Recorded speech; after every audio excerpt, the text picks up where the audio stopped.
Hi there, welcome to the latest episode of my 10-minute moan. In this 10-minute moan, the topic will surprise a few nationalists because I'm giving the SNP a break. This 10-minute moan is about Rishi Sunak and what he'd done yesterday while the world celebrated and were shown thanks to brave men from all across the world who landed in the beaches of France to help the start of the liberation of Europe. I don't need to tell anybody what Rishi Sunak done because anybody that's on social media and is stumbling across this video will have already seen exactly what he done through numerous commentaries on it.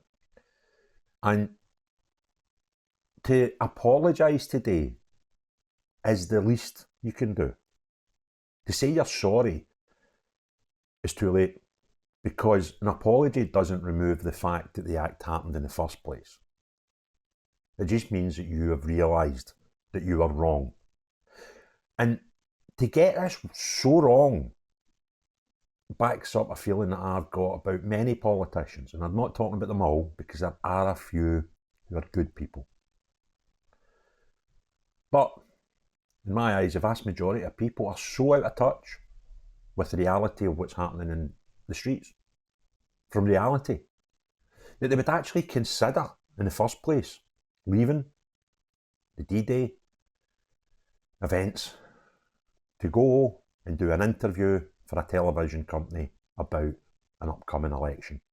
To actually consider that when the option was given to you is just incredible.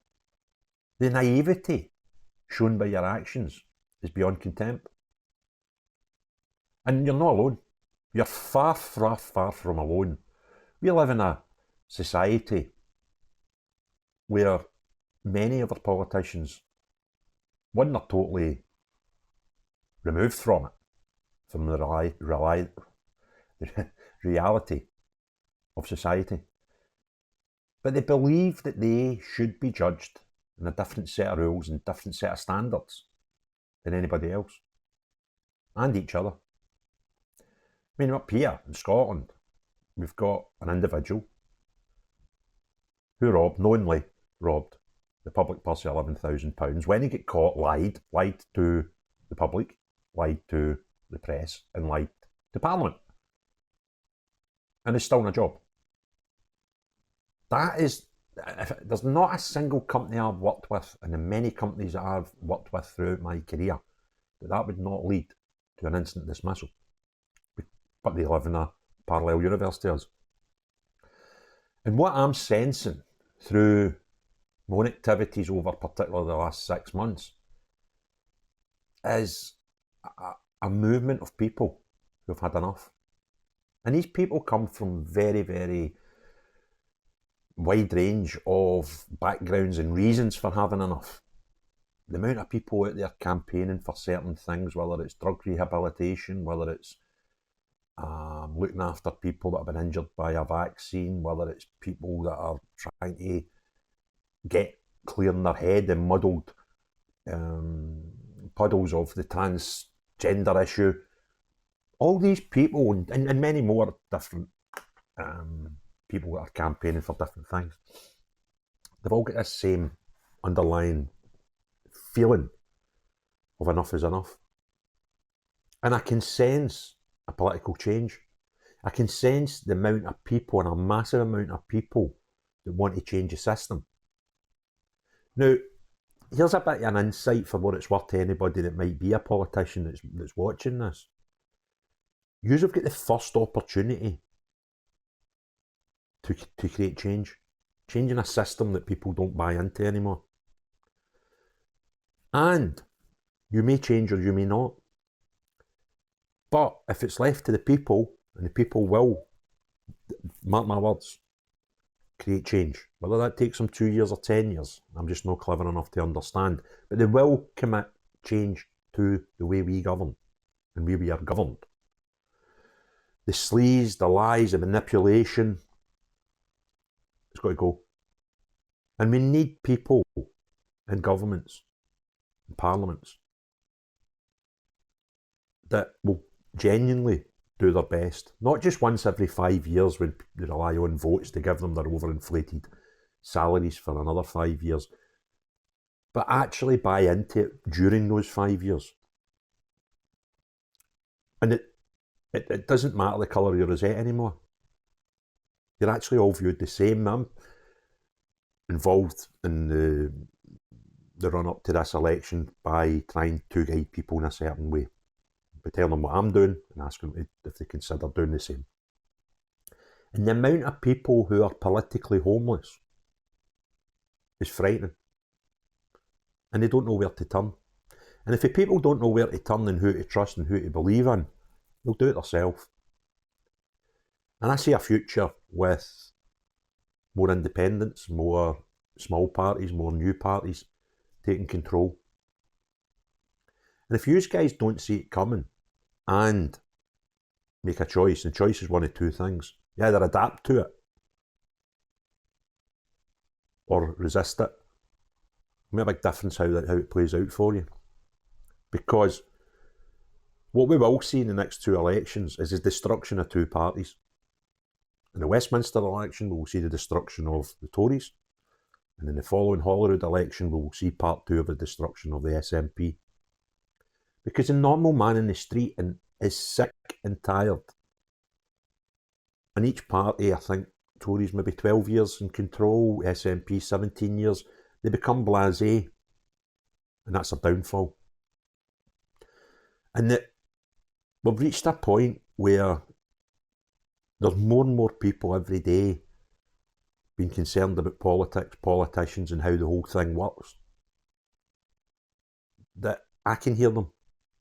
And I'm not a paid politician or a spin doctor or a highly paid spad. I'm just a guy in the street with a camera and a YouTube channel.